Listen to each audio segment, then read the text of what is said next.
a championship ring on his finger, and then the door. The stunning divorce between Stefon Diggs and the New England Patriots sent shockwaves through the league. And at the heart of the stunning split whispers of a fractured relationship with head coach Mike Vrabel began to surface, raising questions that refused to be ignored. Theirs was a story that spiraled from public accolades to a shocking dismissal, a collapse that demands a closer look at every critical turn. With Diggs exiled from New England, the public statements from him and about him weave a narrative that runs much deeper than a simple contract negotiation. It began with the bombshell release that blindsided the entire NFL. The news detonated on March 4, 2026. The Stefon Diggs era in New England was officially over. The organization notified the four-time Pro Bowl wideout of their plan to release him when the new league year commenced on March 11th. As reported by NFL Network insider Tom Pelissero, this was the same player who had just been instrumental in lifting the franchise to a Super Bowl title. Diggs had snagged 85 receptions for 1,003 yards and 4 touchdowns in 17 regular season contests, all while being the emotionally charged veteran leader the youthful Patriots desperately needed. He was that guy. He was the reliable target Drake May depended on week in and week out. He paced the Patriots in catches, yardage, and first downs. He also led in receptions of over 20 yards while scoring 4 touchdowns and playing a key role in quarterback Drake May's MVP-caliber campaign. Despite all that production, despite his leadership, despite his immense contributions to a 14-3 record, the Patriots showed him the door. The official reason from New England was strictly about the money. An additional $6 million in Diggs' contract was slated to become fully guaranteed by the close of the following week. This deadline forced the Patriots' hand, compelling them to inform Diggs early to give him a head start in finding his next team. On the surface, it appeared to be a standard if ruthless salary cap maneuver. In spite of his incredible output, Diggs was saddled with a $26.5 million cap number heading into the 2026 season. That figure is enough to give any general manager a moment of serious hesitation. By cutting him, the team would absorb a dead cap charge of $9.7 million for the season, but it would also clear the $26.5 million he was owed. In essence, parting ways with Diggs at the dawn of the new league year created a savings of approximately $16.8 million. But this is where the plot thickens. Why would Diggs ever consider a pay reduction or a contract change after a phenomenal season where he was a cornerstone of the locker room? Sources indicated that talks between Diggs and the Patriots to restructure his deal hit a wall. Consequently, the organization decided to sever ties completely. His public reaction, however, was notable. Diggs conveyed his appreciation for his tenure with the Patriots, sharing a pair of photos on social media captioned with a simple message. "Thank you for a hell of a year until we meet again." It seemed like a dignified farewell. But the events leading up to that moment tell a different story. The interactions between Diggs and the coaching staff throughout the season reveal far more complex layers beneath the surface. You have to go all the way back to September of 2025, because that's when the first public signs of a fissure emerged. When a reporter asked about his comfort level in the offense, Diggs gave a startling answer of 5 out of 10. This came after a game against the Carolina Panthers, in which he had 6 catches for 101 yards. Diggs confirmed to the press that his comfort within the Patriots' offensive scheme was only a 5 on a scale of 1 to 10. That single comment ignited a media firestorm. It was only week 4. This was the man the Patriots had committed a 3-year, $63.5 million contract to, banking on him to be their undisputed number 1 target.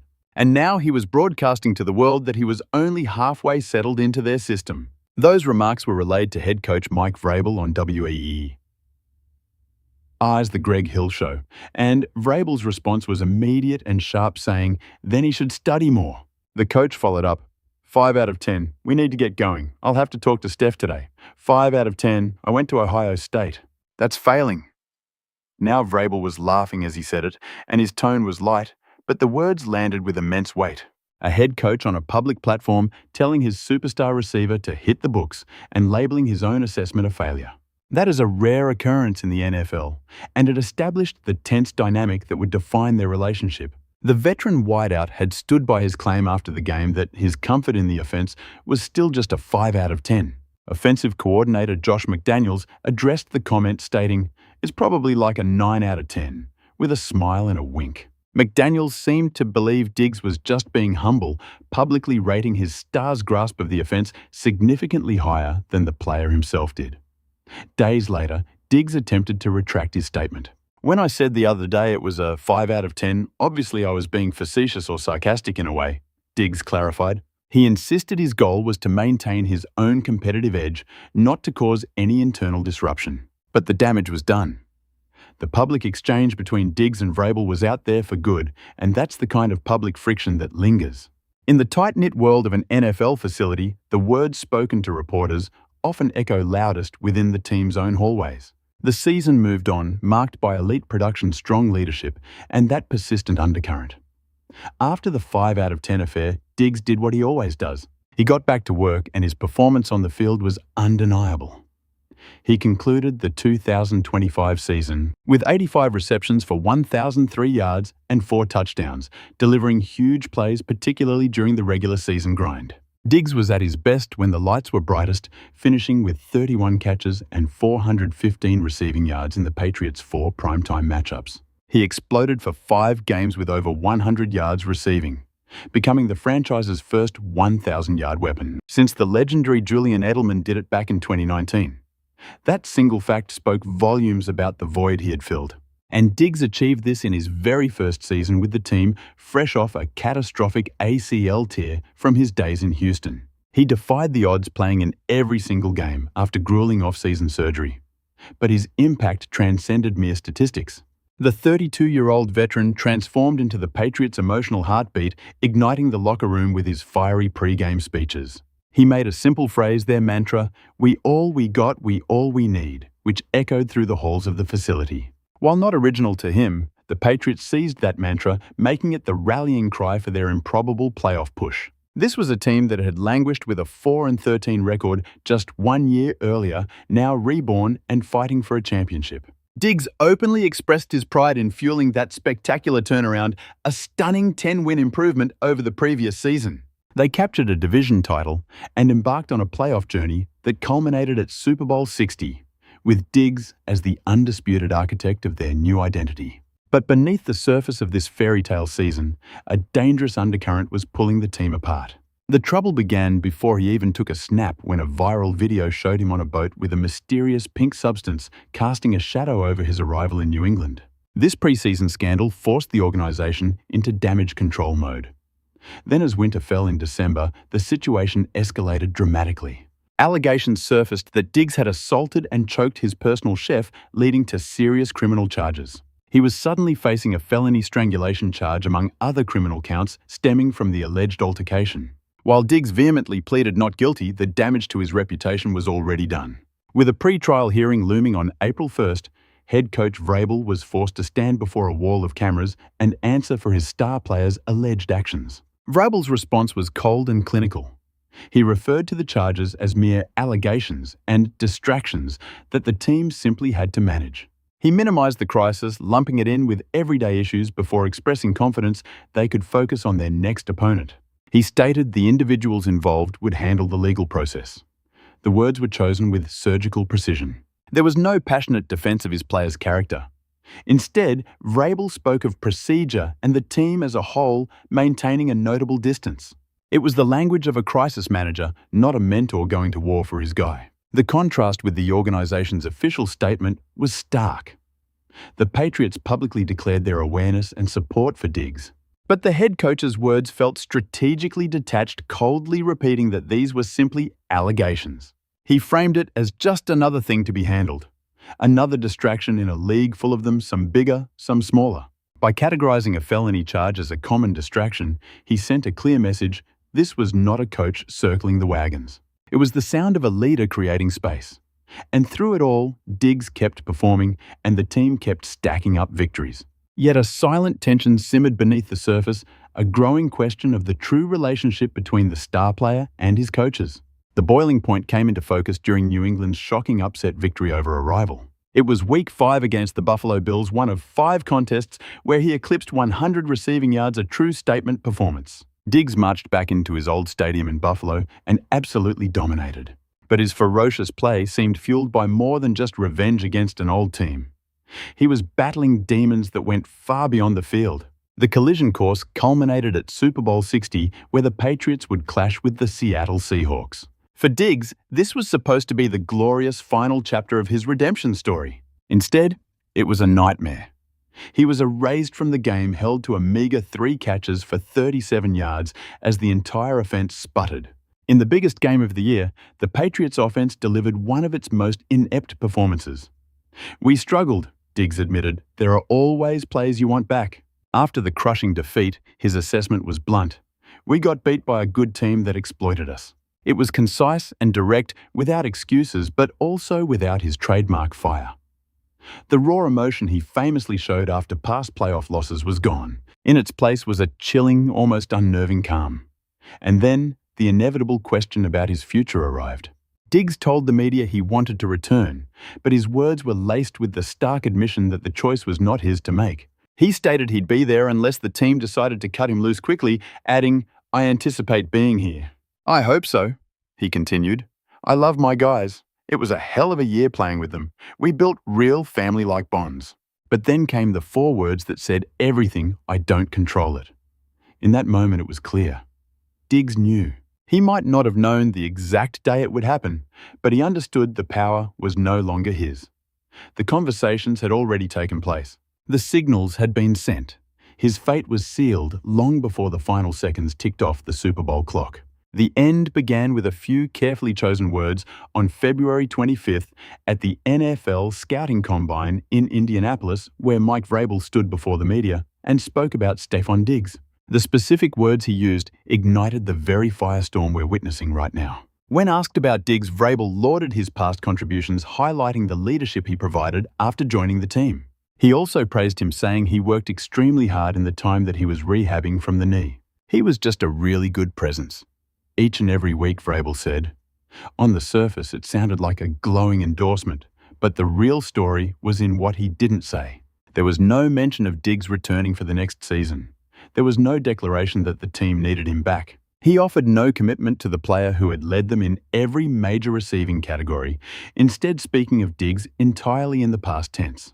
He praised the difficult rehab, the veteran leadership, and the locker room presence, all things that were history, not part of the future.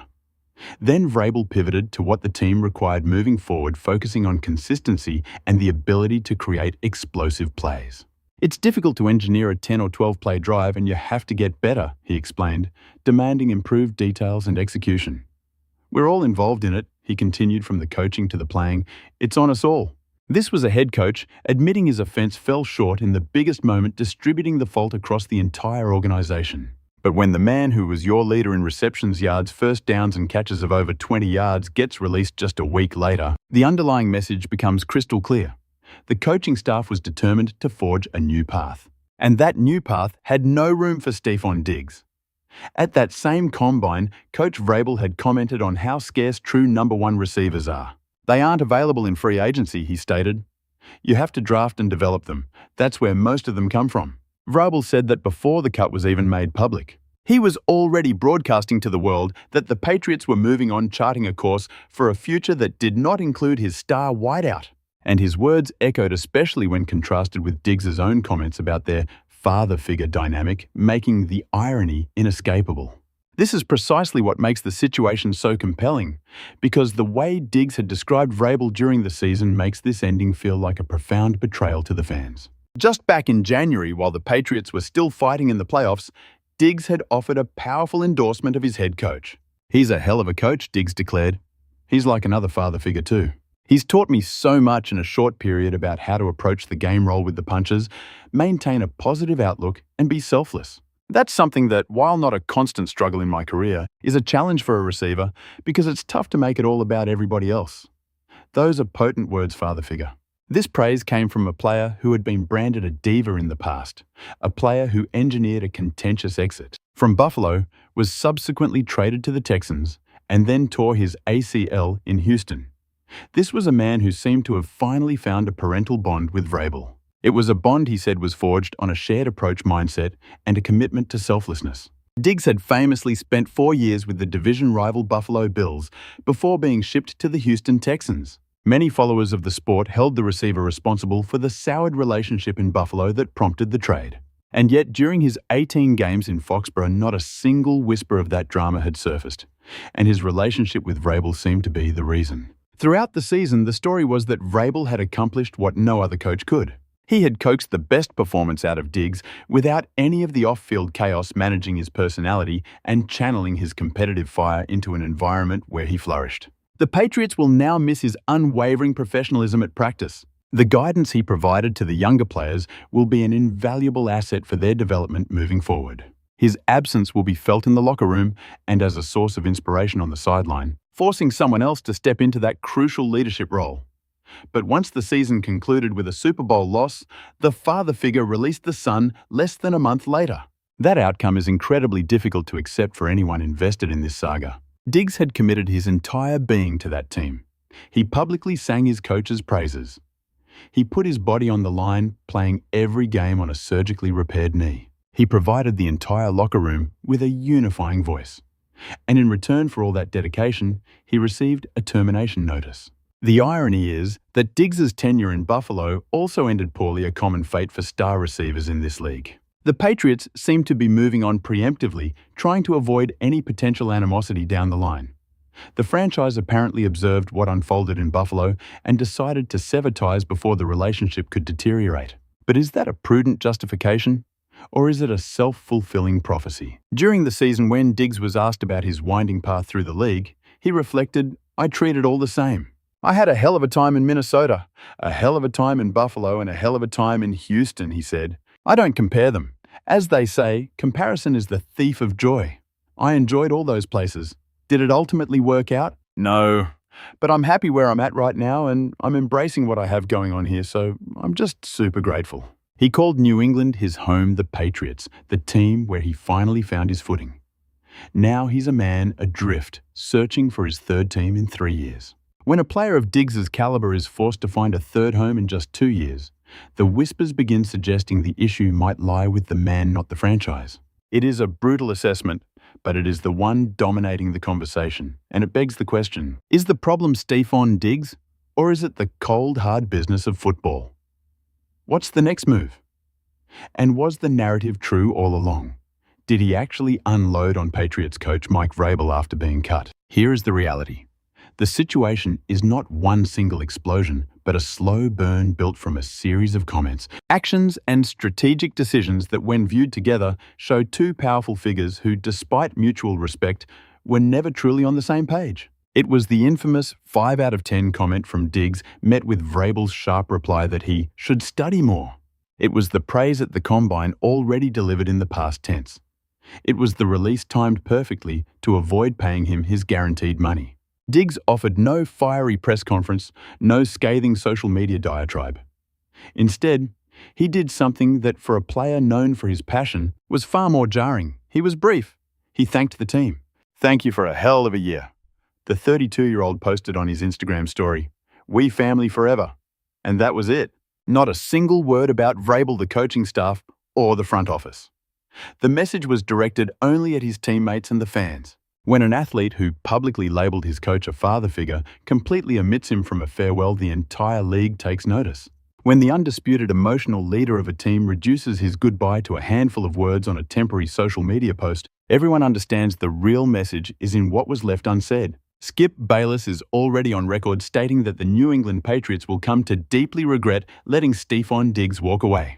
While we can only guess if it was Diggs' pending legal battle or his lackluster playoff average of 27.5 receiving yards that triggered his release, it is his regular season dominance that led Bayless to declare the franchise will soon be haunted by this choice. Speaking on the arena's YouTube channel, the former undisputed host stated unequivocally that the Patriots are going to miss Stefon Diggs next year. Meanwhile, quarterback Drake May's reaction stood in stark contrast to the cold corporate nature of the team's decision.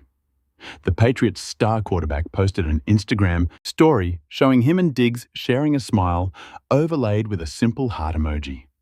That is a player screaming, "I wanted you here," without making a sound. And the chasm between May's emotional tribute and the team's calculated roster move tells the entire story of who saw Diggs as a brother versus who saw him as a balance sheet entry. Then there is the storm brewing in his personal life. Off the field, Diggs' relationship with the rapper Cardi B, with whom he had a child in November, imploded, right as the Patriots were making their Super Bowl push. And now Stefon Diggs has pleaded not guilty to assault charges brought by his former private chef, a development that came less than a week after both his public breakup and a devastating Super Bowl defeat. The sheer weight of everything hitting Diggs at once is a burden that would crush almost anyone. The Patriots' decision to part ways with Stefon Diggs came as the star receiver was already navigating ongoing criminal proceedings. And while the organization publicly stated the move was driven purely by finances and had no connection to his legal woes, the timing paints a different picture. The team can claim it is about money, but the legal issues, the playoff performance, and the fractured relationships are all part of the equation, whether acknowledged or not.